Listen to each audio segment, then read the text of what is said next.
Allahumma sholli wa sallim wa barik ala Sayyidina Muhammad wa ala ali Sayyidina Muhammad. Assalamualaikum warahmatullahi wabarakatuh.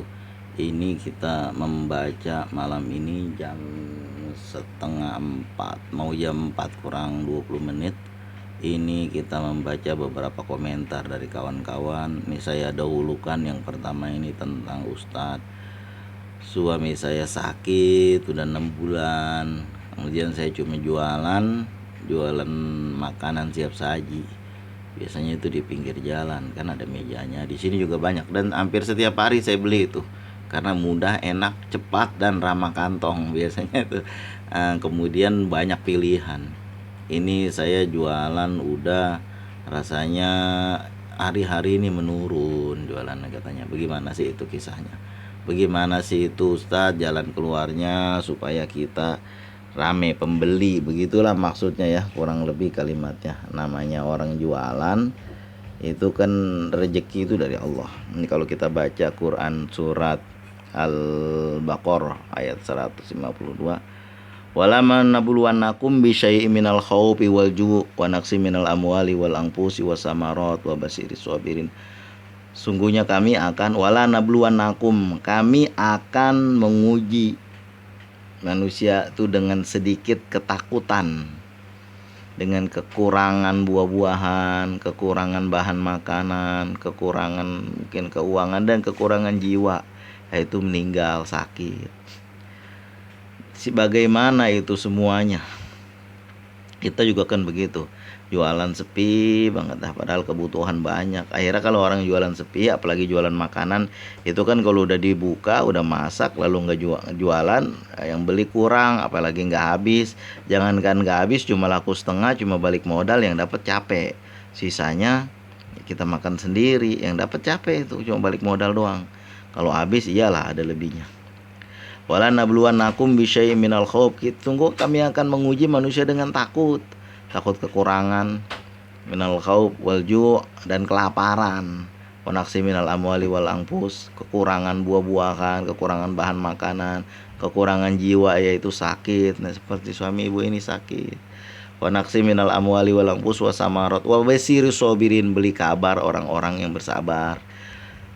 Ulaika alaihim sholatu mir rabbihim wa ulaika humul muhtadun.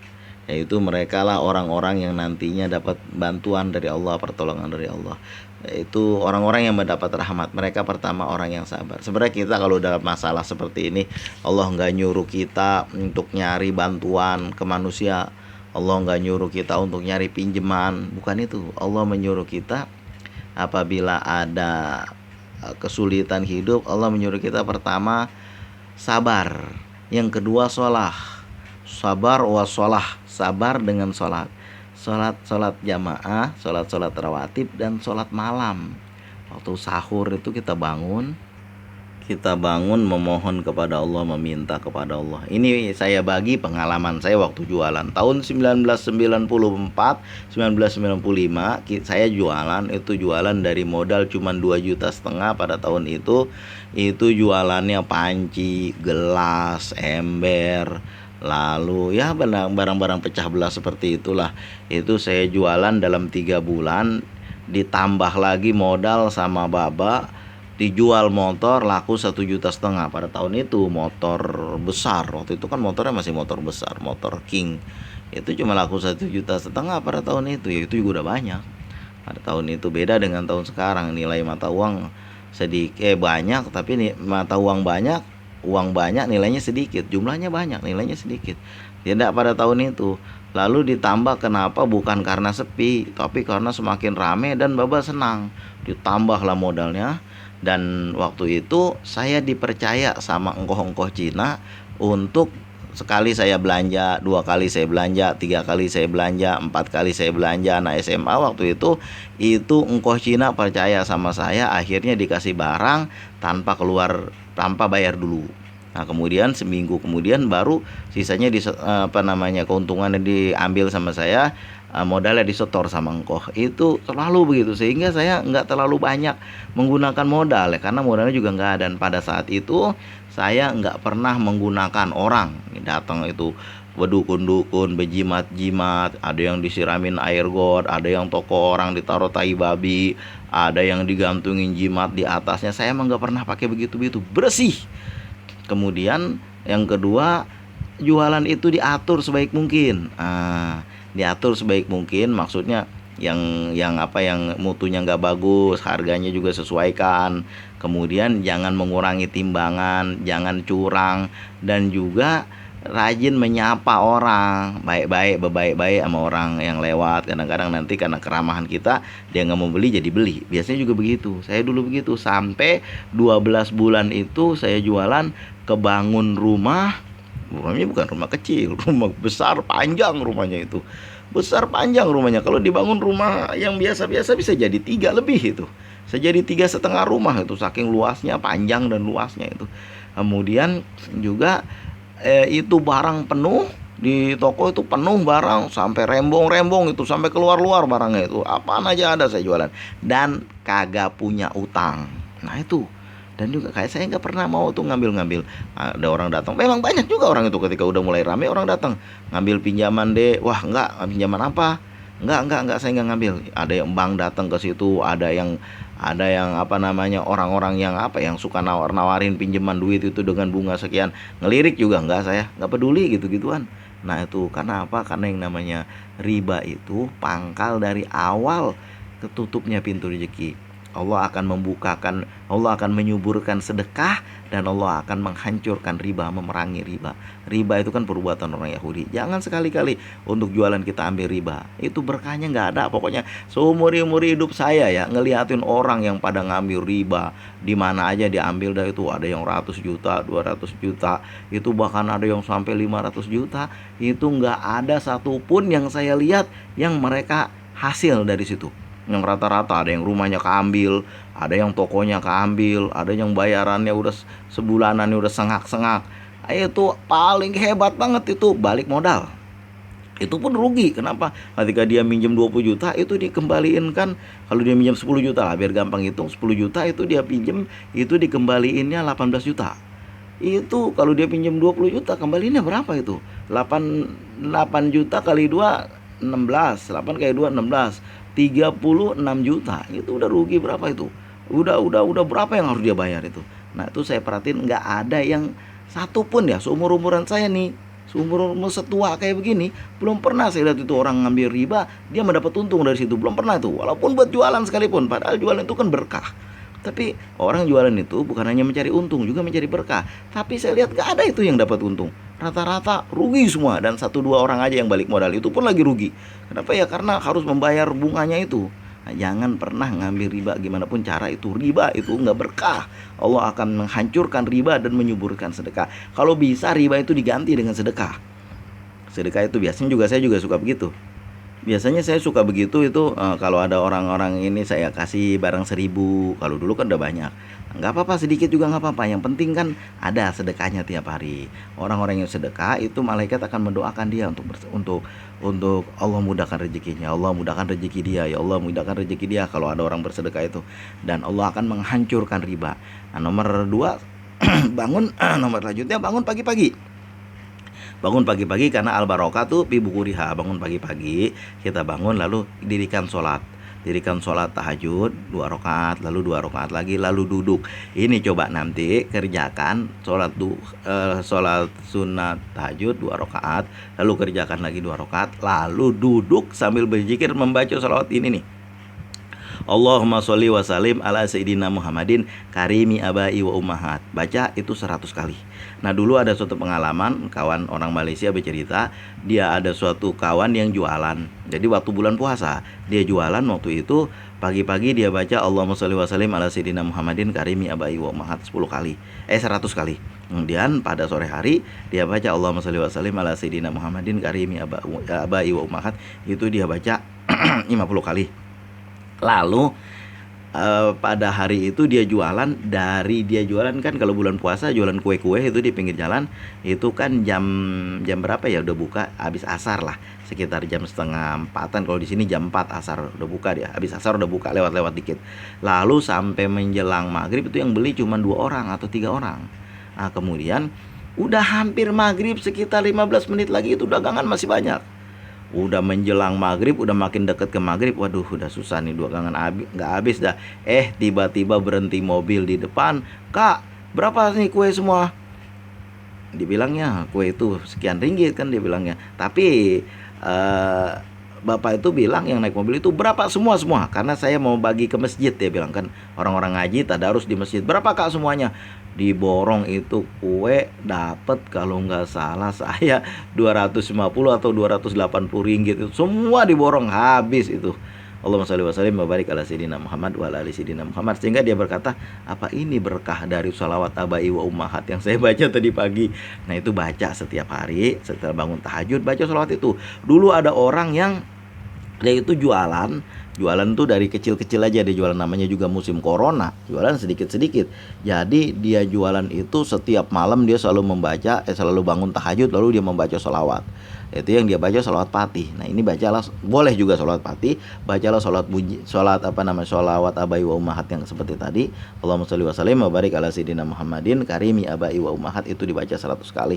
Nah itu dia membaca sholawat patih, kemudian tiap malam dia kerjakan itu, nggak pernah bangun tiap malam itu, nggak dia baca, tetap dia sholat tahajud, tetap dia baca bagaimanapun, karena orang terbiasa bangun. Itu dia jualan, dari dia jualan sendiri bawa cuma 2 kilo sampai bawa 10 kilo, itu sampai dia anak-anak muda di kampung dia itu dikaryakan sama dia, yang pada nganggur-nganggur dibeliin motor-motor yang second itu, lalu jualan kayak somai, kayak cilok gituan. Nah tuh rame itu yang beli itu setiap hari, sampai-sampai itu kebeli beberapa kendaraan, sehingga tetangganya bilang, nih orang dukunnya kemana tuh, sampai kayak begitunya tuh, berkah dari membaca sholawat pada waktu tahajud. Kerjakan itu. Nah kemudian untuk orang jualan nih, jangan lupa kerjain sholat duha. Sholat duha itu kan sholat yang dikerjakan hanya orang-orang yang soleh saja. Allah akan membuka pintu rezeki. Dulu saya, kalau saya sendiri nih, bukan orang lain, saya itu bukan sekali-sekali, itu berkali-kali dicurigai sama kerabat-kerabat saya sendiri. Kenapa? Kalau saya belanja aja di suatu orang itu mesti rame. Pertama-tama warung kosong, lalu datanglah orang lain, 1, 2, 3, 4, 5, jadi rame. Jadi yang tadi pedagangnya lagi ngobrol sama saya, udah nggak peduli lagi sama saya karena banyak banget orang beli. Nah pernah saya dengar suatu ulama berkata, ada suatu kawan dia yang kalau pagi dia belanja itu warung yang dia datengin sampai sore itu tetap rame, yang belanja itu rame. Apa yang amalan yang dia buat? Ternyata dia dari masih umur belasan tahun udah mengerjakan sholat duha. Nah itu kerjakan sholat duha.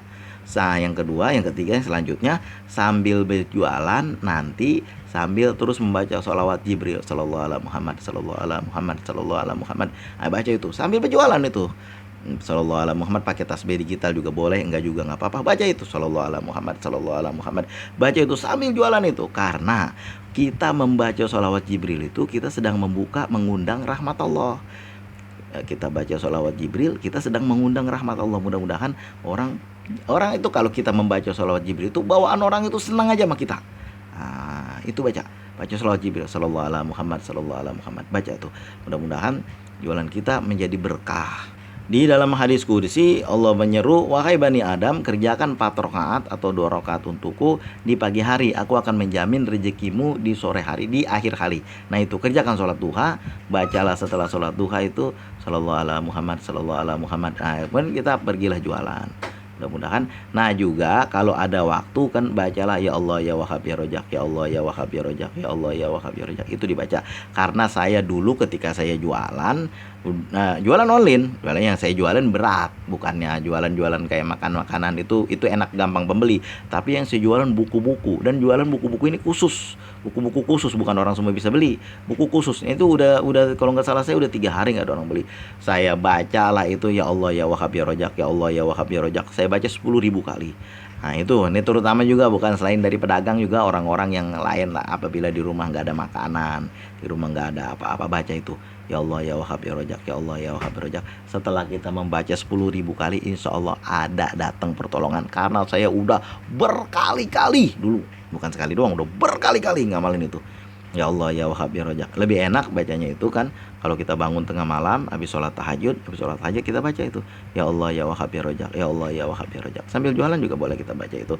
Saya udah ngalamin berkali-kali, bukan sekali doang gitu. Udah kepikir nih, udah kagak nih, nggak tahu lagi dah, hari ini mungkin nggak makan nih. Hari ini nggak makan mungkin nih. Tapi saya baca tuh, ya Allah ya Wahhab ya Rojak. Ada aja tuh rezeki, ada aja tuh yang nganterin. Asal udah baca 10.000 kali, ya Allah ya Wahhab ya Rojak, itu ada itu. Alhamdulillah, insya Allah ada yang udah saya alamin, bukan sekali, udah berkali-kali itu saya alami. Nah, itu kan biasanya apa namanya, dulu waktu saya masih kuliah, saya juga jualan. Apa itu, saya jualan sepatu, jualan baju-baju yang ya yang murah-murah aja tuh pernah saya jualan dulu. Itu saya jualan waktu itu terkenal dengan pedagang yang murah. Murah, saya ambil barang dari Bandung, saya jual itu, saya cuma ngambil 5.000, buat gede-gedenya saya ambil 20.000, itu pun sama kawan Malaysia. Sisanya sama kawan-kawan sini 10.000, 5.000. Kalau ada yang bantuin, kawan minta bantu nih, dia mau jualan gitu kan, paling-paling saya ngambil untung 5.000 aja. Mau sebanyak-banyak. Kadang-kadang kita begini, jeleknya nih, kita jualan nih, kita beli barang itu harganya 100.000 modal kita jual 300.000, orang nawal 280.000, sisanya orang Betawi bilang keblejog namanya. Sebenarnya kalau kita jualan barang dengan harga pembelian dari agennya, modal kita nih 100.000, paling kita tawarin 145.000. Nanti kalau orang nawar 130, 115, itu masih bisa. Ini dijual dengan harga 300.000, setengah harga, bahkan orang nawar setengah harga. Akhirnya orang gak mau beli lagi. Kenapa? Karena keblejok, ketipu, harganya ngegetok. Nah, dulu saya jualan, kalau barang saya harganya 100.000, paling juga saya tawarin berapa nih dek, saya bilang 145.000. Kalau dia tawar sampai 130.000, saya kasih. Dia tawar 120.000, saya kasih. Dia tawar 115.000, paling mentok saya kasih. Kenapa? Karena masih ada untung saya 15.000. Itu nggak usah gede-gede. Jadi kan sekali dia belanja, 2 kali dia belanja, 3 kali dia belanja, lama-lama dia jadi apa namanya, jadi pikir ini barang yang kita jual tuh murah. Nah, begitu juga saya. Dulu saya kalau jualan itu nggak pernah ngambil untung banyak-banyak, secukupnya aja saya. Akhirnya karena sering orang dari mulut ke mulut, dari mulut ke mulut. Dulu saya pernah, warung saya itu saya titip sama, karena orang nggak sembahyang Jumat, perempuan, saya titip lah sama mak saya. Mak, ini tolong jagain warung bentar. Kalau misalnya nggak tahu harganya nggak usah dijual, bilang aja orangnya sembahyang Jumat dulu, ntar balik lagi. Saya sholat Jumat. Saya balik sholat Jumat, orang udah pada rame belanja. Nah, kemudian ada juga orang yang balik lagi, nggak mau, dia tunggu dulu. Nanti aja habis main Jumat kalau orangnya datang balik. Kenapa? Karena dia udah nanya di mana-mana harga ember gede itu, kalau nggak salah pada tahun itu ya, saya lupa ingat, itu katakanlah 130.000. Di mana-mana itu sama saya 80.000, 70.000. Nah, itulah makanya dia mau balik lagi. Itu juga bagian dari dagang. Yang penting ada untung, ada lebih, bungkus, kasih terus. Ini enggak ditawar, besok orang tobat kagak mau beli lagi. Apalagi ibu-ibu, murah 1.000 aja nggak mau beli. Nah, makanya dari itu diperhatiin juga. Dan juga jangan lupa kita selalu selalu jaga ramah tamah. Pedagang tuh harus begitu. Mudah-mudahan setelah kita menyiapkan barang dengan sebaik-baiknya, kita jujur, jangan mengurangi timbangan, lalu kita apalagi jualan makanan. Ini saya juga dulu pernah jualan makanan di pinggir jalan itu, jualan kentang goreng di pinggir jalan itu. Alhamdulillah itu walaupun jualannya biasa-biasa aja tapi dapat berkah, karena saya juga waktu itu sambil usaha lain. Alhamdulillah itu bisa dapat uang, bukan dari jualan kentangnya ya. Jualan kentang ya biasa-biasa ya, paling-paling sehari dapat 300. Tapi dari usaha yang lain itu sampai terkumpul uang $3.000 lebih. Nah, itulah, mudah-mudahan Allah memudahkan segala urusan ibu yang jualan nih. Dan juga ke suami, kalau suami sakit tolong bantu istri. Walaupun suami di rumah, tolong bantu istri baca sholawat dan juga baca ya Allah ya Wahhab ya Rojak. Dulu ada ibu-ibu yang dia berkata kepada anaknya, nah ibu ini udah tua banget dah, jadi ibu sebenarnya pengen bantuin kamu tapi ibu nggak mampu. Anaknya yang satu jadi pembantu rumah tangga, yang satu lagi ikut bengkel, bantu-bantu bengkel. Ya udah bu, kalau begitu ibu baca aja ya Allah ya Wahhab ya Rojak, baca sebanyak-banyaknya. Nah, itu anaknya bilang, saya itu dari mulai bengkel kecil sampai itu bisa bikin bengkel sendiri dari ngikut sama orang. Dan anaknya yang bantu-bantu di rumah jadi asisten rumah tangga itu asal pulang aja ada aja makanan yang dikasih sama majikannya, ada aja itu duit, makanan. Itu kata kata anaknya itu seolah-olah nih kemana aja saya dibawa sama orang, yuk, itu baliknya itu mesti bawa duit. Dia bilang mesti dikasih, mesti ada rezeki, kata dia kan. Karena ibunya itu selalu rajin berdoa, ya Allah ya Wahab ya Rojak. Nah, baca itu. Kemudian ketika ibunya meninggal, nggak ada yang baca lagi. Dia bilang rezeki saya udah mulai surut, surut, dia bilang. Nah, itulah makanya bacalah ya Allah ya Wahab ya Rojak. Kapan kita mampu nih, para pedagang kecil khususnya, jangan berjimat, jangan meriba, jangan makan kawan, jangan makan riba. Mudah-mudahan Allah mudahkan segala urusan kita. Allahumma sholli wa sallim wa barik ala sayyidina Muhammad wa ala ali sayyidina Muhammad. Dengan langkah-langkah seperti itu berdaganglah, dan dagang bukan hanya mengharap untung, tapi juga mengharap berkah. Mudah-mudahan dari berkah ini perdagangan menjadi lebih lancar lagi. Amalkan itu semua yang saya bilang di atas, mudah-mudahan. Karena saya juga udah ngelajain dulu. Saya kan dulu pedagang. Waktu mahasiswa pedagang, waktu SMA pedagang, sekarang masih dagang juga. Mudah-mudahan dari omset masih sekitar 200-300 ribu sehari sampai omset 10 juta per hari. Itu orang-orang yang berkah jualan itu. Jangan curang, jangan makan riba, jangan makan kawan. Tetap berdagang dengan jujur sebagaimana Rasulullah dagang. Allahumma sholli wa sallim wa barik ala sayyidina Muhammad wa ala ali sayyidina Muhammad. Terima kasih atas segala perhatian. Mohon maaf atas segala kekurangan. Mudah-mudahan bisa membantu. Assalamualaikum warahmatullahi wabarakatuh.